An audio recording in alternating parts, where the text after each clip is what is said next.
bakunzi ba Samuzozi TV mbanje kubasuhuza nutse ukanda subscribe like share na comment kugira ngo mukomeze kubona amakuru ku gihe. Rero ikintu hano tugiye kuvuga ku makuru y'uyu munsi, tugiye kuvuga ku kintu kigendanye na kanseri y'ibere ikunze kwibasira abagore cyane cyane. Abagore ni ryari ngomba kwipimisha? Ibibazo n'ibisubizo wibaza kuri kanseri y'ibere ni ibi bikurikira turi bubone imbere. Mu gihe ukwezi kwa 10 Ukwakira ari ukwezi kwahariwe kurwanya kanseri y'ibere, ihitana benshi. Inzobere mu buvuzi zivuga ko hari ibintu by'ingenzi buri mugore wese yakamenye kuri iyi ndwara. Ishami ry'umuryango w'abibumbye rishinzwe ubuzima OMS rivuga ko mu 2023 abagore kuri miliyoni 670 bahitanwe na kanseri y'ibere, mu gihe 89% bayirwaye bashobora kutarenza imyaka 5 itabahitanye. Nubwo hariho ubwoko bwinshi bwa kanseri, ariko kanseri y'ibere iri mu za mbere zihitana benshi. Mu kuyirwanya no kurushaho gukora ubuvugizi, Ukwakira niko kwezi kwahariwe kurwanya iyi ndwara. Mu kiganiro CNN yagiranye na Dogiteri Diana Weni kabuhariwe mu kuvura kanseri y'ibere, yagarutse birambuye ku bibazo abagore benshi bakunze kwibaza. CNN ni ryari abagore bagomba gutangira kwipimisha kanseri y'ibere? Dr.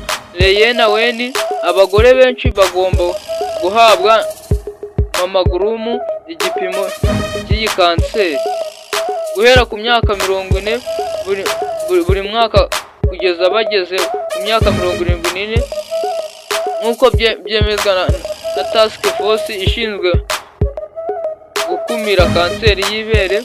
Ibi ni impinduka nini kuva mu bagore bakuze bagombaga gutangira buri mwaka.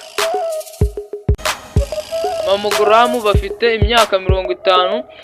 Izi mpinduka zakozwe mu bice bimwe kubera raporo zivuga ko indwara ya kanseri yagiye yiyongera mu bakiri bato.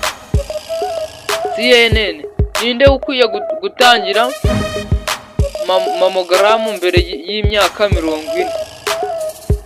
Weni: icyifuzo cyo gutangira ufite imyaka 40 ni icy'abagore bafite ibyago byo kurwara kanseri y'ibere. Abafite ibyago byinshi barimo abagore bafite mushiki wabo, nyina, cyangwa undi muvandimwe wo mu rwego rwa mbere barwaye kanseri y'ibere.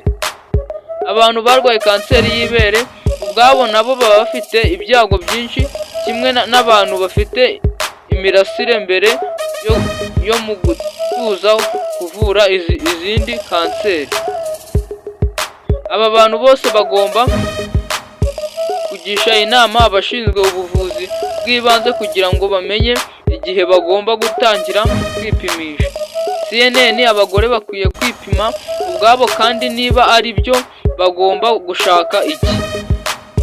Weni: nk'uko umuryango w'Abanyamerika urwanya kanseri ubitangaza, ubushakashatsi nibwerekanye inyungu igaragara yo kwisuzuma ku giti cyawe, cyane cyane iyo abagore nabo barimo kwisuzumisha mammogram kwa muganga.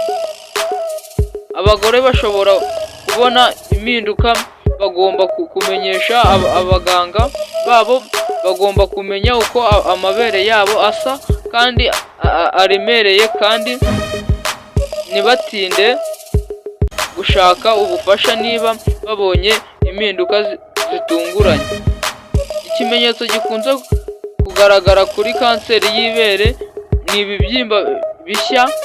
Ibibyimba byinshi usanga atari kanseri, ariko ni ngombwa kubisuzuma. CNN: hari intambwe abagore bashobora gutera kugira ngo bagabanye ibyago byo kurwara kanseri y'ibere.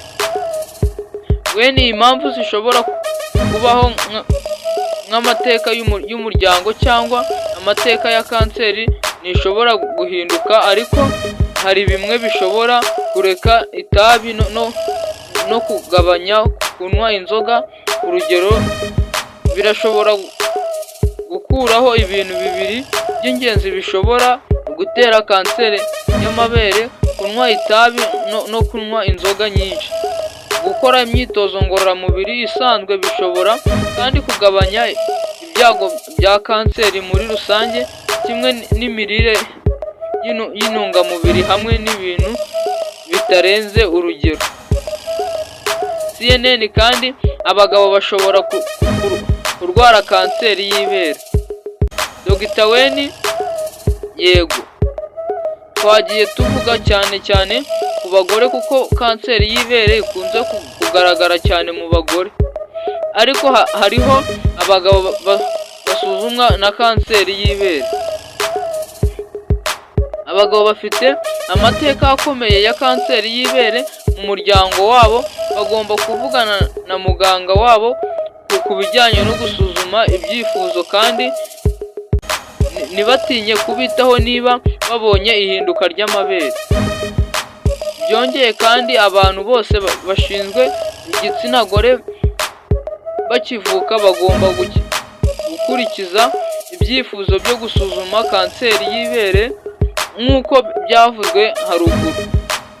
Iyi ngiyi akaba ari kanseri y'ibere ikunda kwibasira abagore cyane cyane, ariko bavuze ko n'abagabo hari bamwe bayirwara. Rero dukwiye gukurikiza ibi byavuzwe hejuru kugira ngo twirinde kanseri. Kanseri ni indwara mbi cyane, kandi bavuze ko yahitanye abantu benshi, amamiliyoni 80% na kangahe ku ijana bavuze ko barwara kanseri. Rero akaba ari amakuru mwanyurwaho n'ikinyamakuru cya Samuzosi TV. Mbutse ukanda subscribe, like, share na comment kugira ngo mukomeze kubona amakuru meza nk'aya ngaya ku gihe. Thank you.